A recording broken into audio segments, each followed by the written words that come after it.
ওই কাজটা হওয়ার পর আমি অবাক হয়ে গেছি, যেটা কি হলো আমার সাথে। আর যখন আমি দেখছি ক্যামেরাতে ভিডিও হয়েছে, আমি ওই ক্যামেরাওয়ালা লোকরে বলছি যে ভাই প্লিজ আমার এই ভিডিওটা আপনারা সাইডেন না। তারপর ওই লোকটা আর কি, কি বলবো, বলার কিছু নাই।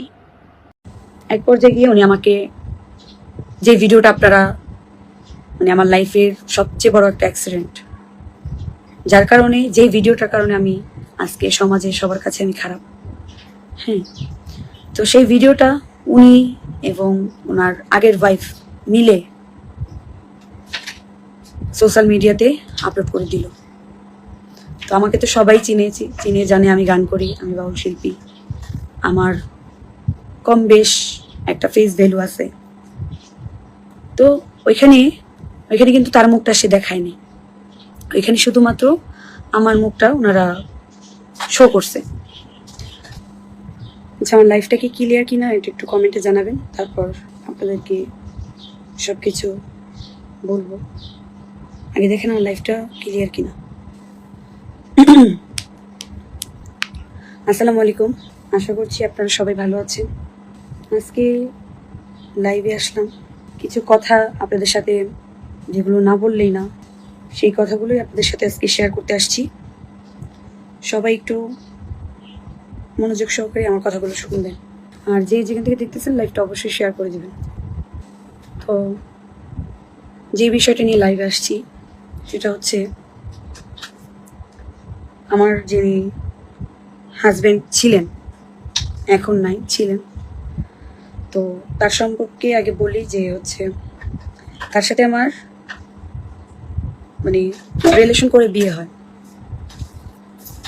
তো বিয়ের আগে যখন ওনার সাথে আমি প্রেম করতাম, রিলেশন ছিল আমাদের একটা সম্পর্ক ছিল, তখন আমি জানতাম না যে তার বউ আছে কিনা বা বাচ্চা আছে কিনা, কিছুই জানতাম না। তো আমি সাধারণত যেরকম একটা মানুষ একটা সম্পর্কে জড়ায়, আমি ওইভাবেই ওনার সাথে একটা সম্পর্কে ছিলাম।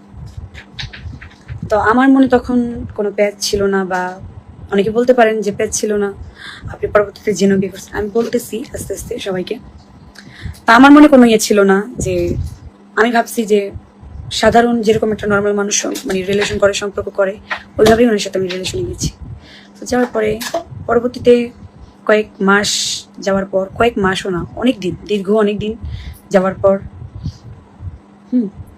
আমি জানতে পারছি পরে ওনার ওয়াইফ আছে, ওনার একটা বেবিও আছে। তো এর মধ্যে ওনার সাথে রিলেশন থাকাকালীন আমি ওনার সাথে ঘুরতে গেলাম কক্সবাজার।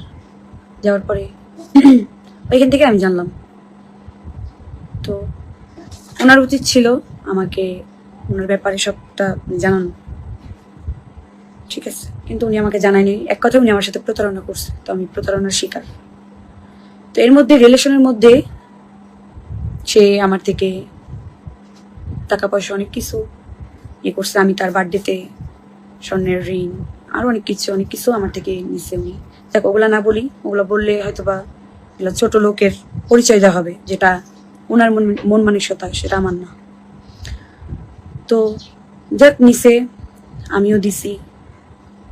তো এক পর্যায়ে গিয়ে উনি আমাকে, যে ভিডিওটা আপনারা, মানে আমার লাইফের সবচেয়ে বড় একটা অ্যাক্সিডেন্ট, যার কারণে, যে ভিডিওটার কারণে আমি আজকে সমাজে সবার কাছে আমি খারাপ।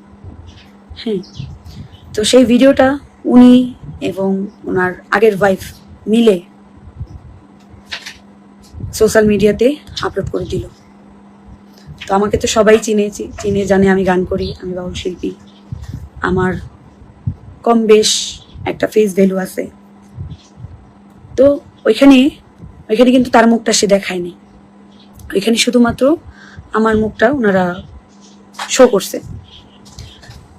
তো এরপরে গিয়ে ভিডিওটা কিভাবে কি হইলো, আমি তখন সে বাড়িতে, তার আগের ওয়াইফের কাছে, আমি জানলাম না। আমি প্রোগ্রামে যেতেছি, ওই টাইমে গিয়ে দেখি আমাকে মানুষ ইনবক্সে পাঠাইতেছে।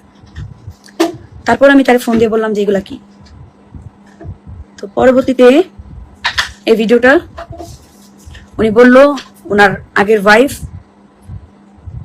আপলোড করছে, অথচ এটার মধ্যে উনিও জড়িত ছিল। ঠিক আছে, এটার মধ্যে উনিও জড়িত ছিল। তো আমার এখানে ভুল, আমি তারে বিশ্বাস করছি, অন্ধের মতো বিশ্বাস করছি। বিশ্বাস করার কারণে আজকে আমি আপনাদের কাছে, আমার ফ্যামিলির কাছে, আমি আমার যেই শুভাকাঙ্ক্ষী আছে, আমার এলাকাবাসী বা আমার